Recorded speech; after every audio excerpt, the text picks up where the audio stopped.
ಶುಚಿ, ಮನಶುಚಿ, ಭಾವಶುಚಿ ಇಂತಿ ಪಂಚತೀರ್ಥಗಳನ್ನೊಳಕೊಂಡು ಮರ್ತ್ಯದಲ್ಲಿ ನಿಂದ ನಿಮ್ಮ ಶರಣರ ತೋರಿ ಎನ್ನ ನುಳುಹಿಕೊಳ್ಳ ಚನ್ನಮಲ್ಲಿಕಾರ್ಜುನ.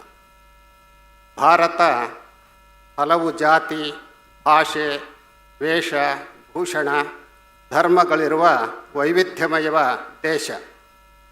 ವೈವಿಧ್ಯತೆಯಲ್ಲೇ ಏಕತೆ ಸಾಧಿಸಿ ಮಾನವೀಯ ನೆಲೆಗಟ್ಟಿನಲ್ಲಿ ಸರ್ವರೂ ಒಂದರಾಗಿ ಸಾಮರಸ್ಯ ಕಾಯ್ದುಕೊಳ್ಳುವುದು, ಎಲ್ಲ ಧರ್ಮಗಳನ್ನು ಗೌರವಿಸುವುದು ಸರ್ವಧರ್ಮ ಸಮನ್ವಯಕ್ಕೆ ಸೋಪಾನ. ಸರ್ವಧರ್ಮ ಸಮನ್ವಯ ಎಂದರೆ ವೈವಿಧ್ಯತೆಯನ್ನು ಗೌರವಿಸುತ್ತಾ ವಿಶ್ವ ಪ್ರೇಮ ಭಾವನೆಯನ್ನು ಗಟ್ಟಿಗೊಳಿಸಿಕೊಳ್ಳುವುದು. ಭಾರತ ವಿಶ್ವಕ್ಕೆ ನೀಡಿದ ಬಹುದೊಡ್ಡ ಸಂದೇಶ ಎಂದರೆ ಸಹಿಷ್ಣುತೆ. ನದಿಗಳು ಬೇರೆ ಬೇರೆಯಾಗಿದ್ದರೂ ಅವು ಕೊನೆಗೆ ಸೇರುವುದು ಸಾಗರವನ್ನೇ. ಅದೇ ರೀತಿ ಧರ್ಮಗಳು ಬೇರೆ ಬೇರೆಯಾಗಿದ್ದರೂ ಅವುಗಳ ಗುರಿ ಸಕಲ ಜೀವಾತ್ಮರ ಒಳಿತನ್ನು ಬಯಸುವುದು. ಎಲ್ಲ ಧರ್ಮಗಳ ಮೂಲ ತತ್ವ ಸತ್ಯ, ಅಹಿಂಸೆ, ನೀತಿ, ಪ್ರೀತಿ, ಸಮಾನತೆ, ಕರುಣೆ, ಶಾಂತಿ, ಸೇವೆ, ತ್ಯಾಗ ಇತ್ಯಾದಿ. ಇವು ಇಂದಿನ ದಿನಗಳಲ್ಲಿ ತುಂಬ ಅಗತ್ಯವಾಗಿವೆ. ಏಕೆಂದರೆ ಎಲ್ಲೆಡೆ ಅನುಮಾನ, ಅವಮಾನ, ಅಹಂಕಾರ, ಅಧಿಕಾರ ದರ್ಪ, ಹಿಂಸೆ, ಭಯೋತ್ಪಾದನೆ, ಕೋಮು ದಳ್ಳುರಿ, ಯುದ್ಧ ಇತ್ಯಾದಿ ಧರ್ಮ ಬಾಹಿರವಾದಂಥ ಕೃತ್ಯಗಳೇ ತಾಂಡವ ನೃತ್ಯ ನಡೆಸಿವೆ.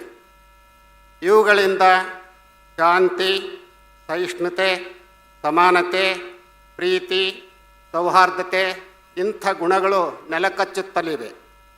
ಇವುಗಳಿಗೆ ಪರಿಹಾರ ಇಲ್ಲವೇ? ಖಂಡಿತ ಇದೆ.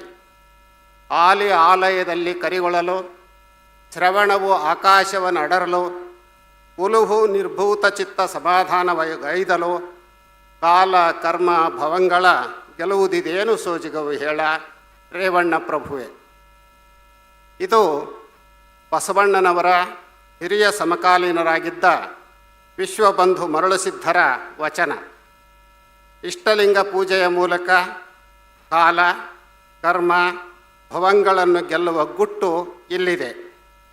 ಮರಳುಸಿದ್ಧರು ಇಂದಿನ ಕೊಟ್ಟೂರು ತಾಲೂಕು ಉಜ್ಜಯಿನಿಯಲ್ಲಿ ಸದ್ಧರ್ಮ ಪೀಠವನ್ನು ಸ್ಥಾಪಿಸಿದರು. ಆ ಪೀಠದ ಮೇಲೆ ತಮ್ಮ ಶಿಷ್ಯ ತೆಲುಗುಬಾಳಿನ ಸಿದ್ದೇಶ್ವರರನ್ನು ಕೂರಿಸಿ ತರಳ ಬಾಳು ಎಂದು ಹಾರೈಸಿದರು. ಅಂದಿನಿಂದ ಇಂದಿನವರೆಗೆ ಶ್ರೀ ಮಧುಜ್ಜಯಿನಿ ಸದ್ಧರ್ಮ ಸಿಂಹಾಸನ ಶ್ರೀ ತರಳಬಾಳು ಜಗದ್ಗುರು ಪರಂಪರೆ ಮುಂದುವರಿದುಕೊಂಡು ಬಂದಿದೆ. ಬಂದಿರುವುದು ಮಾತ್ರವಲ್ಲ, ಅದು ತಮ್ಮ ಮೂಲ ಗುರುವಿನ ಆಣತಿಯಂತೆ ಸರ್ವಧರ್ಮ ಸಮನ್ವಯವನ್ನು ತರಳಬಾಳು ಹುಣ್ಣಿಮೆ, ತರಳಬಾಳು ವಿದ್ಯಾಸಂಸ್ಥೆ ಮತ್ತಿತರ ಸೇವಾ ಕಾರ್ಯಗಳ ಮೂಲಕ ಜಾರಿಯಲ್ಲಿ ತಂದಿದೆ. ಮರಳುಸಿದ್ಧರು ಅಜ್ಞಾನ, ಮೂಢನಂಬಿಕೆ, ಕಂದಾಚಾರಗಳ ವಿರುದ್ಧ ಹೋರಾಡಿದವರು. ಕುರಿ, ಕೋಳಿ, ಕೋಣನ ಬಲಿಯಿಂದ ದೇವಿ ಸಂತೃಪ್ತಳಾಗಿ ಸಮೃದ್ಧ ಮಳೆ ಬೆಳೆ ಕೊಡುವಳು ಎನ್ನುವ ಹುಸಿ ನಂಬಿಕೆ ಈ ವಿಜ್ಞಾನ ಯುಗದಲ್ಲೂ ಇದೆ. ಇಂಥ ಅಜ್ಞಾನ ಮತ್ತು ಮೌಢ್ಯವನ್ನು ಮರಳುಸಿದ್ಧರು 900 ವರ್ಷಗಳ ಹಿಂದೆಯೇ ಪ್ರತಿಭಟಿಸಿದರು. ದೇವಿಗೆ ಬಲಿ ಕೊಡಬೇಕಾಗಿರುವುದು ಕುರಿ, ಕೋಳಿ, ಕೋಣಗಳನ್ನಲ್ಲ, ಬದಲಾಗಿ ಮಾನವನ ಮನದಲ್ಲೇ ಮನೆ ಮಾಡಿಕೊಂಡಿರುವಂಥ ಅಜ್ಞಾನ, ಮೂಢನಂಬಿಕೆ, ಅಹಂಕಾರ, ಸ್ವಾರ್ಥ ಇಂಥ ಕುರಿ, ಕೋಳಿ, ಕೋಣಗಳನ್ನು ಎಂದು ಜನರನ್ನು ಜಾಗೃತಗೊಳಿಸಿ ಬಲಿ ಕೊಡುವುದನ್ನು ನಿಲ್ಲಿಸಿದಂಥವರು ವಿಶ್ವಬಂಧು ಮರಳುಸಿದ್ಧರು. ಇದು ಅವರ ಸರ್ವಧರ್ಮ ಸಮನ್ವಯದ ಸಂಕೇತ.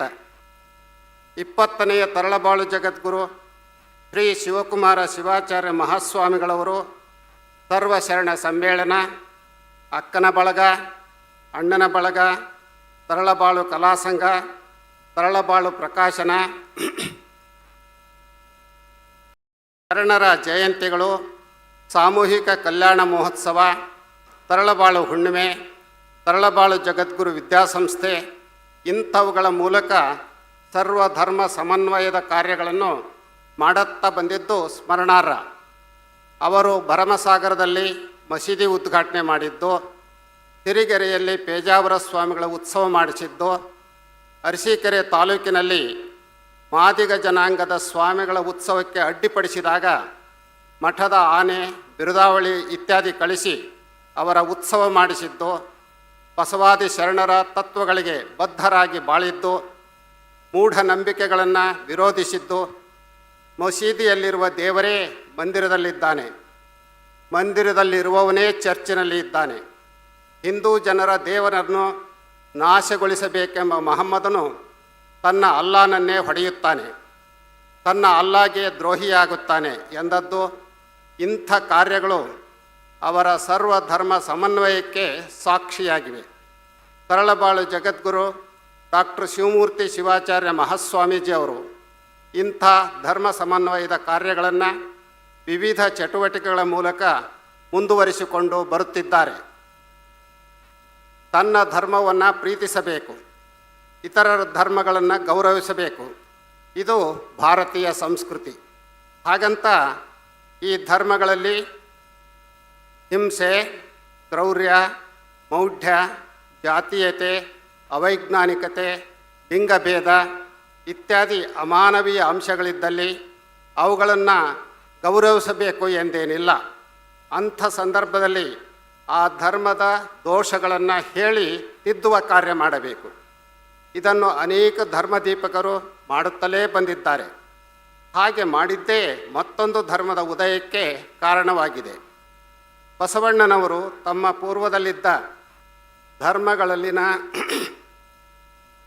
ಕೆಲವು ದೋಷಗಳನ್ನು ನೇರವಾಗಿ ಹೇಳಿ ಯಜ್ಞ, ಹೋಮ, ಮೂಢತೆ, ಜಾತೀಯತೆ, ಬಲಿ, ಲಿಂಗ ತಾರತಮ್ಯ ಇಂಥ ಅನಿಷ್ಟಗಳ ವಿರುದ್ಧ ಜನರಲ್ಲಿ ಅರಿವು ಮೂಡಿಸುವ ಕಾಯಕ ಮಾಡಿದರು.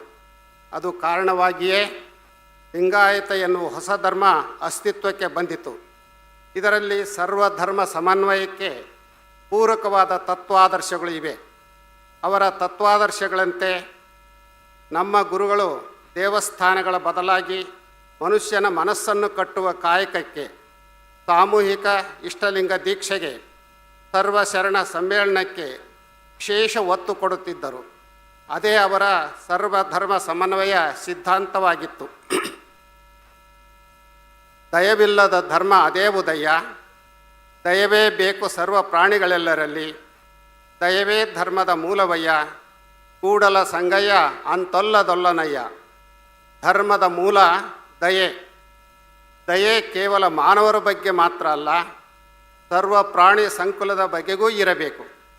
ಹಾಗಾಗಿ ಕೊಲ್ಲೆನಯ್ಯ ಪ್ರಾಣಿಗಳ, ಮೆಲ್ಲೆನಯ್ಯ ಬಾಯಿಚ್ಛೆಗೆ ಎನ್ನುವ ಬಸವಣ್ಣನವರು ಹಿಂಸೆಯನ್ನು ಪ್ರತಿಭಟಿಸಿ ಅಹಿಂಸೆಯನ್ನು ಎತ್ತಿ ಹಿಡಿದಿದ್ದಾರೆ. ಧರ್ಮ ಸಮನ್ವಯತೆಗೆ ಬೇಕಾದದ್ದು ದಯವೇ ಹೊರತು ಹಿಂಸೆ ಅಲ್ಲ.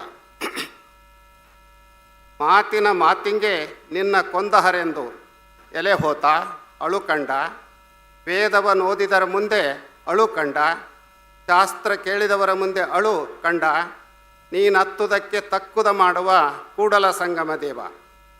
ಧರ್ಮ ದೇವರ ಹೆಸರಿನಲ್ಲಿ ಬಲಿ ಕೊಡುವುದನ್ನು ಬಸವಣ್ಣನವರು ಪ್ರತಿಭಟಿಸಿದ್ದಾರೆ.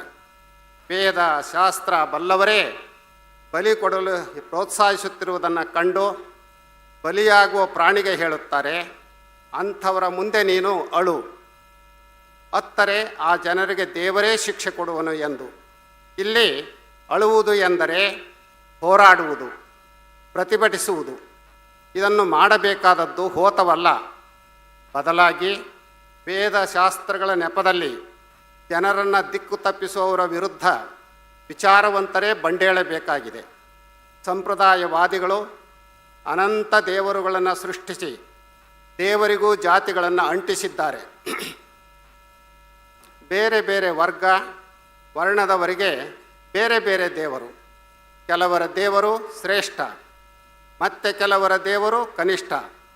ರಕ್ತ ಮಾಂಸ ಬೇಡುವ ದೇವರುಗಳು ಇವೆ. ಆದರೆ ಬಸವಣ್ಣವರು ಹೇಳ್ತಾರೆ, ಇಬ್ಬರು ಮೂವರು ದೇವರೆಂದು ಉಬ್ಬಿ ಮಾತನಾಡಬೇಡ, ಒಬ್ಬನೇ ಕಾಣಿರೋ, ಇಬ್ಬರೆಂಬುದು ಹುಸಿ. ಇದು ಹಲವು ದೇವರುಗಳ ನಂಬಿಕೆಯನ್ನು ಅವರು ಆ ಕಾಲದಲ್ಲೇ ಅಲ್ಲಗಳೆದಿದ್ದಾರೆ.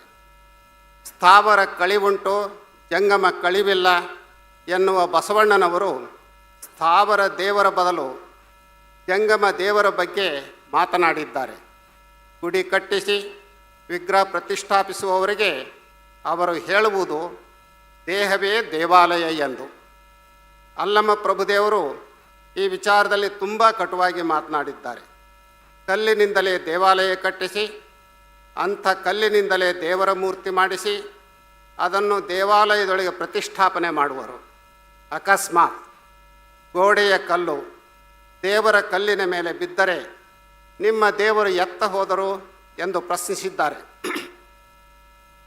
ಅಂಬಿಗರ ಚೌಡಯ್ಯನವರು ಕಲ್ಲ ದೇವರ ಪೂಜೆಯ ಮಾಡಿ ಕಲಿಯುಗದ ಕತ್ತೆಗಳಾಗಿ ಹುಟ್ಟಿದರು. ಮಣ್ಣ ದೇವರ ಪೂಜಿಸಿ ಮಾನಹೀನರಾದರು. ಮರನ ದೇವರೆಂದು ಪೂಜಿಸಿ ಮಣ್ಣ ಕೂಡಿದರು ಎಂದು ಕಲ್ಲು ಮಣ್ಣು ಮರ ಇತ್ಯಾದಿಗಳಿಂದ ಮಾಡಿದ ದೇವರ ಪೂಜಕರನ್ನು ಅತ್ಯಂತ ಕಟುವಾಗಿ ಟೀಕಿಸಿದ್ದಾರೆ. ಶರಣರದು ಏಕದೇವ ನಿಷ್ಠೆ. ಅದಕ್ಕಾಗಿ ಬಸವಣ್ಣನವರು ಇಷ್ಟಲಿಂಗವನ್ನು ಕರುಣಿಸಿದರು. ಅದನ್ನು ಬಿಟ್ಟು ಹಲವು ದೇವರುಗಳ ಪೂಜೆ ಮಾಡುವ ಲಿಂಗವಂತರಿಗೆ ಅದನ್ನು ಒತ್ತಾಯಪೂರ್ವಕವಾಗಿ ಹೇಳ್ತೇವೆ, ಲಿಂಗವಂತ ಅನ್ನುವಂಥ ಪದವನ್ನು.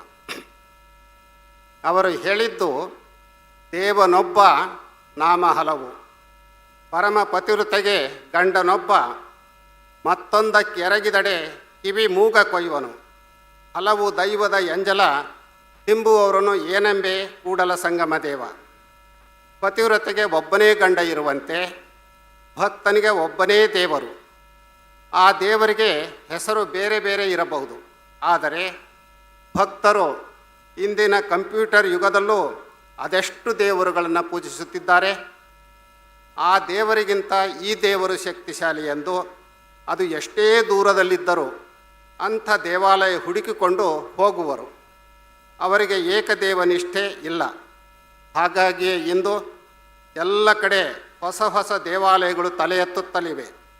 ಸರ್ಕಾರ ಕೂಡ ಅವುಗಳಿಗೆ ಆರ್ಥಿಕ ನೆರವು ನೀಡಿ ಪ್ರೋತ್ಸಾಹಿಸುತ್ತಿದೆ. ಇದು ಸರ್ವಧರ್ಮ ಸಮನ್ವಯದ ಬದಲು ಮನುಷ್ಯರ ನಡುವೆ ಸಂಶಯದ ಬೇಲಿ ನೆಡಲು ಕಾರಣವಾಗುತ್ತಿದೆ. ಅದಕ್ಕಾಗಿಯೇ ಕುವೆಂಪು ಅವರು ಓ ನನ್ನ ಚೇತನ ಆಗು ನೀ ನಿಕೇತನ ಎಂದದ್ದು. ಅವರು 100 ದೇವರನ್ನೆಲ್ಲ ನೂಕಾಚೆ ದೂರ, ಶತಮಾನಗಳು ಬರಿಯ ಜಡಸಿಲೆಯೇ ಪೂಜಿಸಾಯಿತು, ಹಾವುಗಳಿಗೆ ಹಾಲೆರೆದು ಪೋಷಿಷ್ಯ ಆಯಿತು, ಸತ್ತ ಕಲ್ಲುಗಳ ಮುಂದೆ ಹತ್ತು ಕರೆದುದು ಸಾಕು ಎಂದು ಹೇಳಿದ್ದನ್ನು ಜನರು ಗಮನಿಸದೆ ನೂರಾರು ದೇವರುಗಳ ಗುಡಿಗೆ ಸುತ್ತಿದ್ದೇ ಸುತ್ತಿದ್ದು.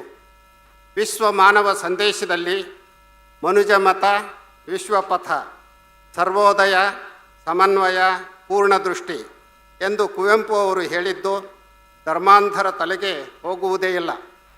ಮತ್ತು ಅವರು 100 ದೇವರುಗಳನ್ನು ತಮ್ಮ ಮನಸ್ಸು ಮನೆಯೊಳಗೆ ಬರಮಾಡಿಕೊಳ್ಳುತ್ತಿದ್ದಾರೆ. ಅದನ್ನು ಕಂಡೇ ಡಾಕ್ಟರ್ GS ಶಿವರುದ್ರಪ್ಪನವರು ಎಲ್ಲೋ ಹುಡುಕಿದೆ ಇಲ್ಲದ ದೇವರ ಕಲ್ಲು ಮಣ್ಣುಗಳ ಗುಡಿಯೊಳಗೆ, ಇಲ್ಲೇ ಇರುವ ಪ್ರೀತಿ ಸ್ನೇಹಗಳ ಗುರುತಿಸದಾದೇನು ನಮ್ಮೊಳಗೆ ಎಂದಿದ್ದಾರೆ. ಭೂಮಿ, ಸೂರ್ಯ, ಗಾಳಿ, ಮಳೆ, ಬೆಂಕಿ ಇವುಗಳಲ್ಲಿ ಭೇದ ಇಲ್ಲ. ಪ್ರಕೃತಿ ಮಾತೆ ಸಮತೋಲನ ಕಾಪಾಡಿಕೊಂಡಿದೆ. ಆದರೆ ಧರ್ಮ ದೇವರ ಹೆಸರಿನಲ್ಲಿ ಮನುಷ್ಯರ ನಡುವೆ ಬೇಲಿಯನ್ನು ನೆಡುವಂಥ ಕಾರ್ಯ ನಡೀತಾನೇ ಇದೆ. ಈ ಬಗ್ಗೆ ಗಂಭೀರ ಚಿಂತನೆಯನ್ನು ಪ್ರತಿಯೊಬ್ಬರೂ ಕೂಡ ಮಾಡಬೇಕಾಗಿದೆ. ಆಗ ಮಾತ್ರ ಸರ್ವಧರ್ಮ ಸಮನ್ವಯ ಸಾಧ್ಯ. ಜಾತಿ ಧರ್ಮಗಳ ಗೋಡೆಯನ್ನು ಕೆಡವಿ ಕುವೆಂಪು ಅವರು ಹೇಳಿರುವಂತೆ ವಿಶ್ವ ಮಾನವರಾಗಬೇಕಾಗಿದೆ. ಅದನ್ನೇ ಬಸವಣ್ಣನವರು ಇವ ನಾರವ ಎನ್ನದೆ ಇವ ನಮ್ಮವ ಎಂದು ಎಲ್ಲರನ್ನೂ ಸಮಾನವಾಗಿ ಕಾಣಲು ಹೇಳಿದ್ದು. ಧರ್ಮ ವಿಭಜಿಸುವುದಲ್ಲ, ಅದರ ಉದ್ದೇಶ ಒಟ್ಟುಗೂಡಿಸುವುದು. ಅದನ್ನೇ ಡಾಕ್ಟರ್ ಮಹಾದೇವ್ ಬಣಕಾರರು ಧರ್ಮ ಸೂಜಿ ಇದ್ದಂತೆ, ಜಾತಿ ಕತ್ತರಿ ಇದ್ದಂತೆ. ಸೂಜಿಯ ಕೆಲಸ ತುಂಡಾಗಿದ್ದ ಬಟ್ಟೆಗಳನ್ನು ಸೇರಿಸಿ ಒಂದಾಗಿಸುವುದು, ಕತ್ತರಿಯ ಕೆಲಸ ಒಂದಾಗಿದ್ದ ಬಟ್ಟೆಯನ್ನು ಕತ್ತರಿಸಿ ತುಂಡು ತುಂಡು ಮಾಡುವುದು ಎನ್ನುತ್ತಿದ್ದರು. ಧರ್ಮ ಯಾವುದೇ ಇದ್ದರೂ ಅದು ಸೂಜಿಯ ಕೆಲಸ ಮಾಡಿದಾಗ ಮಾತ್ರ ಸರ್ವಧರ್ಮ ಸಮನ್ವಯ ಸಾಧ್ಯ. ಧರ್ಮ ಸಾರ್ವಜನಿಕರಲ್ಲಿ ಪರಸ್ಪರ ಪ್ರೀತಿ, ಸಹಿಷ್ಣುತೆ, ಸತ್ಯ, ನೀತಿ, ಪ್ರಾಮಾಣಿಕತೆ ಇಂಥ ಮೌಲ್ಯಗಳನ್ನು ಬಿತ್ತಬೇಕು. ಪ್ರತಿಯೊಬ್ಬರೂ ಮೊದಲು ಭಾರತೀಯರು ಎನ್ನುವ ದೇಶಪ್ರೇಮವಿರಬೇಕು. ಅನಂತರ ಅವರವರ ಧರ್ಮದ ಪ್ರೇಮವಿದ್ದರೆ ತಪ್ಪೇನಲ್ಲ. ಆಯಾ ಧರ್ಮದ ಅನುಯಾಯಿಗಳು ಮತಾಂಧರಾಗದೆ ಮಾನವರ ನಡುವೆ ಬಾಂಧವ್ಯದ ಸೇತುವೆ ಕಟ್ಟುವ ಕಾರ್ಯ ಮಾಡಿದಾಗ ಮಾತ್ರ ಸಮನ್ವಯ ಸಾಧ್ಯ. ಭಾರತ ಸರ್ವಜನಾಂಗದ ಶಾಂತಿಯ ತೋಟ. ಆ ತೋಟದಲ್ಲಿ ವಿವಿಧ ವರ್ಣದ ಹೂಗಳಿರುವ ಹಾಗೆ ಭಾರತದಲ್ಲಿ ಹಲವು ಧರ್ಮಗಳಿದ್ದರೂ ಅವುಗಳ ನಡುವೆ ಮಧುರ ಬಾಂಧವ್ಯದ ಮೂಲಕ ಸಮನ್ವಯ ಸಾಧಿಸಬೇಕಾಗಿದೆ. ಧರ್ಮ ಮಾನವರನ್ನು ದೇವರನ್ನಾಗಿ ಮಾಡಬೇಕೇ ಹೊರತು ದಾನವರನ್ನಲ್ಲ. ಆದರೆ ತಮ್ಮ ಧರ್ಮವನ್ನು ಸರಿಯಾಗಿ ಅರ್ಥ ಮಾಡಿಕೊಳ್ಳದ ಧರ್ಮಾಂಧರಿಂದಾಗಿ ಏನೆಲ್ಲ ಅನಾಹುತಗಳು ಇವತ್ತು ಘಟಿಸ್ತಾನೇ ಇವೆ. ಇಂಥವರನ್ನು ಕಂಡೇ ರಾಷ್ಟ್ರಕವಿ ಕುವೆಂಪು ಅವರು ಹೇಳಿದ್ದು, ಗುಡಿ, ಚರ್ಚ್, ಮಸೀದಿಗಳ ಬಿಟ್ಟು ಹೊರಬನ್ನಿ, ಬಡತನವ ಬುಡಮುಟ್ಟ ಕೀಳ ಬನ್ನಿ, ಮೌಢ್ಯತೆಯ ಮಾರಿಯನು ಹೊರದೂಡಲೈತನ್ನಿ, ವಿಜ್ಞಾನ ದೀವಿಗೆಯ ಹಿಡಿಯ ಬನ್ನಿ, ಓ ಬನ್ನಿ ಸೋದರರೇ ಬೇಗ ಬನ್ನಿ, ಕಿಲುಕದಿರಿ ಮತವೆಂಬ ಮೋಹದ ಅಜ್ಞಾನಕ್ಕೆ, ಮತಿಯಿಂದ ದುಡೀರೈ ಲೋಕಹಿತಕ್ಕೆ, ಆ ಮತದ ಈ ಮತದ ಹಳೆ ಮತದ ಸಹವಾಸ ಸಾಕಿನ್ನು, ಸೇರಿರೈ ಮನುಜ ಮತಕ್ಕೆ, ಓ ಬನ್ನಿ ಸಹೋದರರೇ ವಿಶ್ವಪಥಕ್ಕೆ ಎಂದು ಕರೆ ಕೊಟ್ಟಿದ್ದಾರೆ. ಲಿಂಗಾಯತ ಧರ್ಮದಲ್ಲಿ ಏಕದೇವ ನಿಷ್ಠೆ, ಕಾಯಕ ಮತ್ತು ದಾಸೋಹ ತತ್ವಗಳಿಗೆ ಒತ್ತು ಕೊಡಲಾಗಿದೆ. ಬಸವಣ್ಣನವರು ಕಾಯ ಮತ್ತು ಕಾಯಕ ಇವುಗಳ ಶುದ್ಧಿಗೆ ವಿಶೇಷ ಮಹತ್ವವನ್ನು ನೀಡಿದ್ದಾರೆ. ಕಾಯ ಎಂದರೆ ಈ ದೇಹ. ಮನುಷ್ಯ ತನ್ನ ದೇಹದ ಪಾವಿತ್ರ್ಯತೆ ಕಾಪಾಡಿಕೊಳ್ಳುವುದು ಬಹುಮುಖ್ಯ. ಅದು ತಿಪ್ಪೆಗುಂಡಿ ಅಥವಾ ಚರಂಡಿ ಆಗಬಾರದು. ಹಾಗಾಗಬಾರ್ದು ಅಂದರೆ ಮನುಷ್ಯ ದುಶ್ಚಟಗಳಿಂದ ಮುಕ್ತನಾಗಬೇಕು. ಮದ್ಯಪಾನದಂಥ ದುಶ್ಚಟವೇ ಮನುಕುಲದ ಆರೋಗ್ಯ, ಸಂಪತ್ತು, ಸಂಸ್ಕೃತಿಯನ್ನು ನಾಶ ಮಾಡುತ್ತದೆ ಎಂದು ಅದನ್ನು ನಿಷೇಧಿಸುವಂತೆ ಡಾಕ್ಟರ್ ಜಗದ್ಗುರುಳವರು ಹಿಂದೆ ಬಹುದೊಡ್ಡ ಹೋರಾಟವನ್ನೇ ಮಾಡಿದ್ದರು.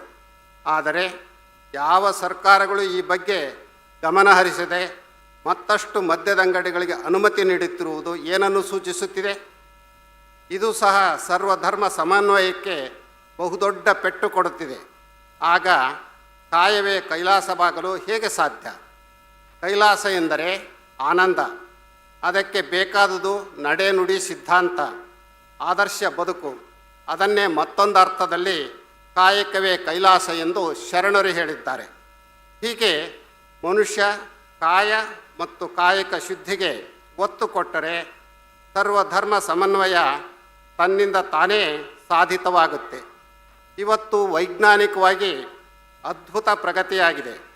ವಿಜ್ಞಾನಕ್ಕೆ ತಳಹದಿಯಾಗಿರಬೇಕಾದದ್ದು ಮಾನವೀಯ ಧರ್ಮ. ಮಾನವೀಯತೆ ಇಲ್ಲದ ವಿಜ್ಞಾನ ಕುರುಡನಂತಾಗಿ ವಿನಾಶಕ್ಕೆ ಪ್ರೇರಕವಾಗುವುದು. ಅಂತೆಯೇ ವೈಜ್ಞಾನಿಕ ತಳಹದಿ ಇಲ್ಲದ ಧರ್ಮ ಕುಂಟನಂತಾಗಿ ಮೌಢ್ಯಗಳಿಗೆ ಹೆದ್ದಾರಿಯಾಗುವುದು.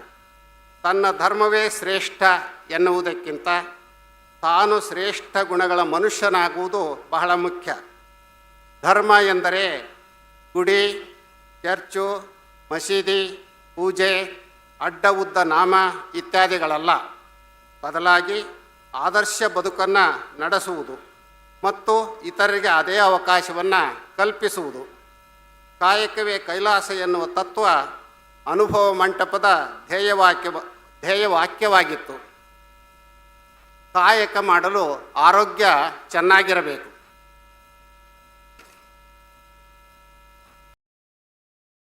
ಆರೋಗ್ಯವೇ ಚೆನ್ನಾಗಿಲ್ಲದೆ ಇದ್ದರೆ ಯಾವ ಕಾಯಕವನ್ನು ಮಾಡಲು ಆಗುವುದಿಲ್ಲ. ಕಾಯ ಶುದ್ಧಿ ಕಾಯಕ ಶುದ್ಧಿಗೂ ಕಾರಣವಾಗುವುದು. ಹಾಗಾಗಿ ಮಾಡುವ ಕಾಯಕ ಸತ್ಯಶುದ್ಧವಾಗಿರಬೇಕಾದದ್ದು ಬಹುಮುಖ್ಯ. ಕಾಯಕಗಳಲ್ಲಿ ಮೇಲು ಕೀಳು ಇಲ್ಲ. ಚಪ್ಪಲಿ ಹೊಲಿಯುವ ಕಾಯಕ ಕೀಳೆಂದಾಗಲಿ ಕುರ್ಚಿಯ ಮೇಲೆ ಕುಳಿತು ಮಾಡುವ ಕಾಯಕ ಮೇಲೆಂದಾಗಲಿ ಅಲ್ಲ. ಈ ಭೂಮಿಗೆ ಬಂದ ಪ್ರತಿಯೊಬ್ಬರೂ ಒಂದಿಲ್ಲೊಂದು ಕಾಯಕ ಮಾಡಲೇಬೇಕು. ಕಾಯಕದಿಂದ ಆರ್ಥಿಕ ಮತ್ತು ಸಾಮಾಜಿಕ ಸಮನ್ವಯವನ್ನು ಸಾಧಿಸಲು ಸಾಧ್ಯ. ಕಾಯಕದಲ್ಲಿ ಇಂದಿಗೆ, ನಾಳೆಗೆ, ಮಡದಿ ಮಕ್ಕಳಿಗೆ ಎಂದು ಕೂಡಿಡುವ ಪದ್ಧತಿ ಇಲ್ಲ. ಹೊನ್ನಿನೊಳಗೊಂದೊರೆಯ, ಹೀರೆಯೊಳಗೊಂದೆಳೆಯ, ಇಂದಿಂಗೆ ನಾಳಿಂಗೆ ಬೇಕೆಂದೆನಾದಡೆ, ನಿಮ್ಮಾಣೆ, ನಿಮ್ಮ ಪ್ರಮಥರಾಣೆ, ನಿಮ್ಮ ಶರಣರಿಗಲ್ಲದೆ ಮತ್ತೊಂದನರಿಯೆ ಎನ್ನುವುದು ಬಸವಣ್ಣನವರ ಪ್ರಮಾಣ. ಇದೇ ದಾಸೋಹ ಪ್ರಜ್ಞೆ. ಅನುಭವ ಮಂಟಪ ವಿಶ್ವದ ಮೊದಲ ಧಾರ್ಮಿಕ ಸಂಸತ್ತು. ಅಲ್ಲಿ ಜಾತಿ, ವಯಸ್ಸು, ಲಿಂಗಭೇದವಿಲ್ಲದೆ ಎಲ್ಲ ಕಾಯಕದವರು ಮುಕ್ತವಾಗಿ ಚರ್ಚೆ ಮಾಡುತ್ತಿದ್ದರು. ಅವರ ಚರ್ಚೆ ಧರ್ಮ ಸಮನ್ವಯಕ್ಕೆ ಹಿಡಿದ ಕನ್ನಡಿಯಾಗಿತ್ತು. ಶರಣರ ದೃಷ್ಟಿಯಲ್ಲಿ ಧರ್ಮ ಮನುಷ್ಯರ ನಡುವೆ ಬಾಂಧವ್ಯದ ಬೆಸುಗೆ ಹಾಕಬೇಕು. ಯಾರೇ ಆಗಲಿ ಲೋಕದ ಡೊಂಕನ್ನು ತಿದ್ದುವ ಮುನ್ನ ತನ್ನ ಡೊಂಕನ್ನು ತಿದ್ದಿಕೊಳ್ಳಬೇಕು. ವ್ಯಕ್ತಿಯ ಮಾತಾಡ್ಬೇಡ್ರಪ್ಪ, ಮಾತಾಡೋದು ಬೇಡ. ವ್ಯಕ್ತಿಯ ತನು, ಮನ, ಭಾವ, ಬುದ್ಧಿಯಲ್ಲಿ ಪರಿವರ್ತನೆಯಾದರೆ ಧರ್ಮ ಸಮನ್ವಯತೆ ಸುಲಭ. ಧರ್ಮ ಎಂದರೆ ಮೊದಲೇ ಹೇಳಿದಂತೆ ಕೇವಲ ಬಾಹ್ಯ ಕ್ರಿಯಾಚರಣೆಗಳು ಅಲ್ಲ, ಅದು ಮನುಷ್ಯತ್ವ. ಇಂದು ಜಾತಿ, ಮತ, ಧರ್ಮದ ಹೆಸರಿನಲ್ಲಿ ಮಾನವೀಯ ಸಂಬಂಧಗಳು ಶಿಥಿಲವಾಗುತ್ತಿವೆ. ಬಸವಣ್ಣನವರು ಸಕಲ ಜೀವಾತ್ಮರಿಗೆ ಲೇಸನ್ನು ಬಯಸುವುದೇ ನಿಜ ಧರ್ಮ ಎಂದರು. ಅಲ್ಲಿ ಕೇವಲ ಮಾನವ ಮಾತ್ರ ಇಲ್ಲ, ಸಕಲ ಜೀವಜಾಲವೇ ಇದೆ. ಆ ಜೀವಜಾಲ ಚೆನ್ನಾಗಿದ್ದರೆ ನಾವು ಚೆನ್ನಾಗಿರಲು ಸಾಧ್ಯ. ಅನುಭವ ಮಂಟಪದಲ್ಲಿ ಹರಳಯ್ಯ, ಕಕ್ಕಯ್ಯ, ಚೆನ್ನಯ್ಯ, ಚಂದಯ್ಯ, ಮಾಚಯ್ಯ, ಮರುಳಶಂಕರದೇವ, ಮಹಾದೇವ ಭೂಪಾಲ, ಸತ್ಯಕ್ಕ, ಸೂಳೆ ಸಂಕವೆ, ಕದಿರೆ ರೆಮ್ಮವ್ವೆ, ಅಕ್ಕ ಮಹಾದೇವಿ, ಹೀಗೆ ವಿವಿಧ ವರ್ಗದ ವಿಭಿನ್ನ ಕಾಯಕದ ಜನರಿದ್ದರು. ಅಲ್ಲಿ ಜಾತಿ ಮತ್ತು ಕಾಯಕದ ಆಧಾರದ ಮೇಲೆ ಯಾರನ್ನೂ ನೋಡದೆ ಸರ್ವ ಸಮಾನತೆಯನ್ನು ಜಾರಿಯಲ್ಲಿ ತಂದಿದ್ದರು. ಅವರಿಗೆ ಅಂತರಂಗ ಬಹಿರಂಗ ಶುದ್ಧಿ ಮುಖ್ಯವಾಗಿತ್ತು. ಬಸವಣ್ಣನವರು ಅಂತರಂಗ ಬಹಿರಂಗ ಶುದ್ಧಿಗೆ ಕಳಬೇಡ, ಕೊಲಬೇಡ, ಹುಸಿಯ ನುಡಿಯಲು ಬೇಡ ಎನ್ನುವ ಸಪ್ತ ಸೂತ್ರಗಳನ್ನು ಹೇಳಿದ್ದಾರೆ. ಆ ಸಪ್ತ ಶೀಲಗಳಂತೆ ನಡೆದರೆ ಸರ್ವಧರ್ಮದ ಸಮನ್ವಯ ಸಹಜವಾಗಿಯೇ ಜಾರಿಯಲ್ಲಿ ಬರುತ್ತೆ. ಇವತ್ತು ತಂತ್ರಜ್ಞಾನ ವಿಶ್ವವನ್ನೇ ಒಂದು ಹಳ್ಳಿಯನ್ನಾಗಿ ರೂಪಿಸಿದೆ. ಆದರೆ ಅವರ ಹೃದಯಗಳು ದೂರವಾಗ್ತಾ ಇವೆ. ಜಾತಿ, ಮತ, ಪಂಥಗಳ ಗೋಡೆಗಳನ್ನು ಕೆಳವಿ ವಿಶ್ವ ಮಾನವರಾಗುವುದು ಇಂದಿನ ಅಗತ್ಯವಾಗಿದೆ. ವಿಶ್ವಬಂಧು ಮರುಳಸಿದ್ಧರ ತತ್ವದಂತೆ ಎಲ್ಲರನ್ನೂ ಬಂಧುಗಳಂತೆ ಕಾಣುವ ಹೃದಯ ವೈಶಾಲ್ಯತೆಯನ್ನು ಬೆಳೆಸಿಕೊಳ್ಳಬೇಕಾಗಿದೆ. ಇಂದು ತನ್ನ ಧರ್ಮವೇ ಶ್ರೇಷ್ಠ ಎನ್ನುವ ವ್ಯಸನ ಹೆಚ್ಚಾಗಿ ಒಬ್ಬರು ಮತ್ತೊಬ್ಬರನ್ನು ಅನುಮಾನದಿಂದ ನೋಡುವಂತಾಗಿದೆ. ಮನುಷ್ಯ ಧರ್ಮಕ್ಕಿಂತ ಶ್ರೇಷ್ಠ ಧರ್ಮ ಮತ್ತೊಂದಿಲ್ಲ. ಶರಣರು ವೇದ, ಶಾಸ್ತ್ರ, ಪುರಾಣ, ಶ್ರುತಿ, ಸ್ಮೃತಿ, ಆಗಮ ಇತ್ಯಾದಿಗಳಿಗೆ ಮಹತ್ವ ಕೊಟ್ಟವರಲ್ಲ. ವೇದಕ್ಕೆ ಹೊರೆಯ ಕಟ್ಟುವೆ, ಶಾಸ್ತ್ರಕ್ಕೆ ನಿಗಳವನೆಕ್ಕುವೆ, ತರ್ಕದ ಬೆನ್ನಬಾರನೆತ್ತುವೆ, ಆಗಮದ ಮೂಗ ಕೊಯ್ಯುವೆ ಎಂದು ಬಸವಣ್ಣನವರು ಹೇಳಿದರೆ, ಪ್ರಭುದೇವರು ವೇದವೆಂಬುದು ಓದಿನ ಮಾತು, ಶಾಸ್ತ್ರವೆಂಬುದು ಸಂತೆಯ ಸುದ್ದಿ, ಪುರಾಣವೆಂಬುದು ಪುಂಡರ ಗೋಷ್ಠಿ, ತರ್ಕವೆಂಬುದು ತಗರ ಹೋರಟೆ, ಭಕ್ತಿ ಎಂಬುದು ತೋರಿಂಬ ಲಾಭ ಎಂದು ಸ್ಪಷ್ಟಪಡಿಸಿದ್ದಾರೆ. ಮಹಾದೇವಿಯಕ್ಕನವರು ವೇದ, ಶಾಸ್ತ್ರ, ಆಗಮ, ಪುರಾಣಗಳೆಲ್ಲವೂ ಪಟ್ಟಣವ ಕುಟ್ಟಿದ ನುಚ್ಚು ತೌಡು ಕಾಣಿಬೋ, ಇವ ಕುಟ್ಟಲೇಕೆ ಕುಸುಕಲೇಕೆ ಎಂದು ಪ್ರಶ್ನಿಸಿದ್ದಾರೆ. ಶಿವಯೋಗಿ ಸಿದ್ದರಾಮೇಶ್ವರರು ನಮ್ಮ ನಡಾವಳಿಗೆ ನಮ್ಮ ಪುರಾತರ ನುಡಿಯೇ ಇಷ್ಟವಯ್ಯ ಎನ್ನುತ್ತಾ, ಕೃತಿಗಳು ಸಮುದ್ರದ ಪಾಲಾಗಲಿ, ಕೃತಿಗಳು ವೈಕುಂಠವ ಸೇರಲಿ, ಪುರಾಣಗಳು ಅಗ್ನಿಯ ಸೇರಲಿ, ಆಗಮಗಳು ವಾಯುವ ಹೊಂದಲಿ ಎಂದಿರುವುದು ಚಿಂತನಾರ್ಹವಾಗಿದೆ. ಧರ್ಮ ಕತ್ತಲೆಯನ್ನು ಕಳೆದು ಬೆಳಕು ಕೊಡುವಂಥದ್ದು. ಆದರೆ ಧರ್ಮಾಂಧರು ಬೆಳಕನ್ನು ಆರಿಸಿ ಬೆಂಕಿ ಹಚ್ಚುವರು. ಧಾರ್ಮಿಕ ವಲಯದಲ್ಲಿರುವವರು ಮಾನವೀಯ ಗುಣಗಳನ್ನು ಎತ್ತಿ ಹಿಡಿಯುವಂತಾಗಬೇಕು. ಆಗ ಸರ್ವಧರ್ಮ ಸಮನ್ವಯ ಅಂಗೈನಲ್ಲಿಯಾಗುವುದು. ಇಂದು ಮನುಷ್ಯ ಚಂದ್ರನ ಮೇಲೆ ಮನೆ ಕಟ್ಟುವ ಸಾಹಸದಲ್ಲಿದ್ದಾನೆ, ನೀರಿನಲ್ಲಿ ಮೀನಿನಂತೆ ತೇಲುತ್ತಿದ್ದಾನೆ, ಆಕಾಶದಲ್ಲಿ ಹಕ್ಕಿಯಂತೆ ಹಾರುತ್ತಿದ್ದಾನೆ. ಆದರೆ ಮನುಷ್ಯನಾಗಿ ಬಾಳುವುದು ಹೇಗೆ ಎಂಬುದನ್ನು ಮರೆತಿದ್ದಾನೆ. ಇದಕ್ಕೆ ಧರ್ಮ ಅಡ್ಡಗೋಡೆಯಾಗುತ್ತಿದೆ ಎನ್ನುವ ಅಭಿಪ್ರಾಯ ಹಲವರದು. ಧರ್ಮದ ಯಥಾರ್ಥ ಅರಿತು ಅದರ ಆಶಯದಂತೆ ಪ್ರತಿಯೊಬ್ಬರೂ ವ್ಯಕ್ತಿಗತ ಬದುಕನ್ನು ಕಟ್ಟಿಕೊಂಡರೆ ಧರ್ಮ ಅಡ್ಡಗೋಡೆಯಾಗದೆ ಸರ್ವಧರ್ಮ ಸಮನ್ವಯಕ್ಕೆ ಸೋಪಾನವಾಗುವುದು. ಮೊದಲೇ ಹೇಳಿದ ಹಾಗೆ ಲಿಂಗಾಯತ ಧರ್ಮದಲ್ಲಿ ಸರ್ವಧರ್ಮ ಸಮನ್ವಯಕ್ಕೆ ಬೇಕಾದ ಎಲ್ಲ ಆದರ್ಶಗಳು ಅಡಕವಾಗಿವೆ. ಆದರೆ ಆ ಧರ್ಮದ ತತ್ವಾದರ್ಶಗಳಂತೆ ಜನರು ಮತ್ತು ಅವರಿಗೆ ಮಾರ್ಗದರ್ಶನ ಮಾಡುವ ಮಠಾಧೀಶರು ನಡೆದುಕೊಳ್ಳಬೇಕಾಗಿದೆ. ಬೆಲ್ಲವ ತಿಂದ ಕೋಡಗನಂತೆ, ಕಬ್ಬ ತಿಂದ ನರಿಯಂತೆ, ಗಗನವರ್ಡರಿಗೆ ಕಾಗೆಯಂತೆ ಚಂಚಲ ಮನದವರಾಗದೆ ಕೂಡಲ ಸಂಗನ ಶರಣರ ಕಂಡು ಲಿಂಗವೆಂದೇ ನಂಬು ಮನವೇ ಎಂದಿರುವ ಬಸವಣ್ಣನವರ ಸಂದೇಶವನ್ನು ಬದುಕಿನಲ್ಲಿ ಸಾಕಾರಗೊಳಿಸಬೇಕಾಗಿದೆ. ಆಗ ಸರ್ವಧರ್ಮ ಸಮನ್ವಯ ಸಾಧ್ಯ. ಸರ್ವಧರ್ಮ ಸಮನ್ವಯದ ಹಿನ್ನೆಲೆಯಲ್ಲೇ ನಮ್ಮ ಗುರುಗಳು ಬಸವಾದಿ ಶಿವಶರಣರ ವಚನ ಸಾಹಿತ್ಯವನ್ನು ಆಂಗ್ಲ ಭಾಷೆಗೆ ಅನುವಾದ ಮಾಡಿಸಿದ್ದರು. ಶರಣರ ವಚನಗಳು ವಿಶ್ವವ್ಯಾಪಿಯಾಗುವ ಕನಸನ್ನು ಕಂಡಿದ್ದರು. ಅವರ ಕನಸನ್ನು ಡಾಕ್ಟರ್ ಜಗದ್ಗುರುಳವರು ಗಣಕ ತಂತ್ರಜ್ಞಾನ ಬಳಸಿ ಎಲ್ಲ ವಚನಗಳು ಮೊಬೈಲ್ನಲ್ಲೇ ಸಿಗುವಂತೆ ನನಸು ಮಾಡಿದ್ದಾರೆ. ಹೀಗೆ ನಮ್ಮ ಮಠ ಸರ್ವಧರ್ಮ ಸಮನ್ವಯದ ನೆಲೆಯಲ್ಲೇ ಕೆಲಸ ಮಾಡುತ್ತಿದೆ ಎಂದು ಹೇಳಲು ಹೆಮ್ಮೆಯಾಗುತ್ತಿದೆ. ನಡೆಯಲರಿಯದೆ ನುಡಿಯಲರಿಯದೆ ಲಿಂಗವ ಪೂಜಿಸಿ ಫಲವೇನು, ಅವರ ದುಃಖವೆನ್ನ ದುಃಖ ಅವರ ಸುಖವೆನ್ನ ಸುಖ, ಕೂಡಲ ಸಂಗನ ಶರಣರ ಮನನೊಂದಡೆ ಆನು ಬೆಂದೆನಯ್ಯ. ಈ ವಚನದ ಆಶಯ ಸಫಲವಾದರೆ ಸರ್ವಧರ್ಮ ಸಮನ್ವಯದ ಜೊತೆಗೆ ಸಕಲ ಜೀವಾತ್ಮರ ಕಲ್ಯಾಣವಾಗುವುದು. ಬುದ್ಧನ ಕರುಣೆ, ಪೈಗಂಬರರ ಶಾಂತಿ, ಯೇಸು ಕ್ರಿಸ್ತರ ಕ್ಷಮಾಗುಣ, ಮಹಾವೀರರ ಅಹಿಂಸೆ, ವಿಶ್ವಬಂಧು ಮರಳುಸಿದ್ದರ ವಿಶ್ವಪ್ರೇಮ, ಬಸವಣ್ಣನವರ ಸಪ್ತಶೀಲಗಳು, ವಿವೇಕಾನಂದರ ವಿಶ್ವಭಾತೃತ್ವ, ಗಾಂಧೀಜಿಯವರ ಸತ್ಯ, ಕುವೆಂಪು ಅವರ ವಿಶ್ವಮಾನವ ಸಂದೇಶ, ಒಗ್ಗಟ್ಟಾಗದೆ ಯಾವ ಕಾರ್ಯವೂ ನಡೆಯುವುದಿಲ್ಲ ಎನ್ನುವ ನಮ್ಮ ಗುರುಗಳ ಮೌಲ್ಯಾದರ್ಶನಗಳನ್ನು ಬದುಕಿನಲ್ಲಿ ಅಳವಡಿಸಿಕೊಂಡರೆ ಸರ್ವಧರ್ಮ ಸಮನ್ವಯದ ಬಗ್ಗೆ ಮಾತನಾಡುವ ಅಗತ್ಯವೇ ಬೀಳುವುದಿಲ್ಲ. ಉದಕ ಮಜ್ಜನವಲ್ಲ, ಪತ್ರೆ ಪೂಜೆಯಲ್ಲ, ಧೂಪ ಪರಿಮಳವಲ್ಲ, ಕಂಚು ಬೆಳಗಲ್ಲ, ಸೈದಾನ ಅರ್ಪಿತವಲ್ಲ. ಅದೆಂತೆಂದಡೆ ಸಜ್ಜನವೇ ಮಜ್ಜನ, ಸದಾಚಾರವೇ ಪತ್ರೆ ಪುಷ್ಪ, ಅಷ್ಟಮದಂಗಳ ಸುಟ್ಟುದೇ ಧೂಪ, ನಯನವೇ ಸ್ವಯಂ ಜ್ಯೋತಿ, ಪರಿಣಾಮವೇ ಅರ್ಪಿತ ಕಾಣ ಗುಹೇಶ್ವರ. ಈ ಮಾತುಗಳ ಹಿನ್ನೆಲೆಯಲ್ಲಿ ಸರ್ವಧರ್ಮ ಸಮನ್ವಯ ಹೇಗೆ ಅನ್ನೋದನ್ನು ನೀವು ಅರ್ಥ ಮಾಡ್ಕೊಂಡಿರ್ಬೋದು. ಇವತ್ತಿನ ದಿನಮಾನಗಳಲ್ಲಿ ಮನುಷ್ಯ ರಾಕ್ಷಸನಾಗುವಂಥ ವಾತಾವರಣವನ್ನು ಎಲ್ಲ ಕಡೆ ಕಾಣ್ತಾ ಇದೆ. ಅಂಥ ರಾಕ್ಷಸತ್ವದಿಂದ ದೇವತ್ವದ ಕಡೆಗೆ ಕಡೆದೊಯ್ಯುವಂಥದ್ದೇ ಈ ತರಳಬಾಳು ಹುಣ್ಣಿಮೆಯ ಉದ್ದೇಶ. ಆರಂಭದಲ್ಲಿ ನಾವು ನೋಡ್ತಾ ಇದ್ವಿ, ಮಂತ್ರಿಗಳು ಮಾತನಾಡುವಾಗ ನಿಂತಾಗ ಆ ಭಾಗದ ಜನ ಕೇಕೆ ಹಾಕೋದು, ಸಿಳ್ಳು ಹಾಕೋದು ನಮ್ಮ ಸಂಸ್ಕೃತಿ ಅಲ್ಲ. ತರಳಬಾಳು ಹುಣ್ಣಿಮೆಗೆ ತನ್ನದೇ ಆದಂಥ ಒಂದು ಶಿಸ್ತು ಇದೆ. ಆ ಶಿಸ್ತನ್ನು ಸಾರ್ವಜನಿಕರು ಕಾಪಾಡಬೇಕಾಗಿದೆ. ಹಿರಿಯ ಗುರುಗಳು ಯಾವ ಪರಂಪರೆಯನ್ನು ಉಳಿಸ್ಕೊಂಡು ಬಂದಿದ್ದರೋ ಆ ಪರಂಪರೆಯನ್ನು ಈಗಿನ ಗುರುಗಳು ಕೂಡ ಮುಂದುವರಿಸ್ಕೊಂಡು ಹೋಗ್ತಾ ಇದ್ದಾರೆ.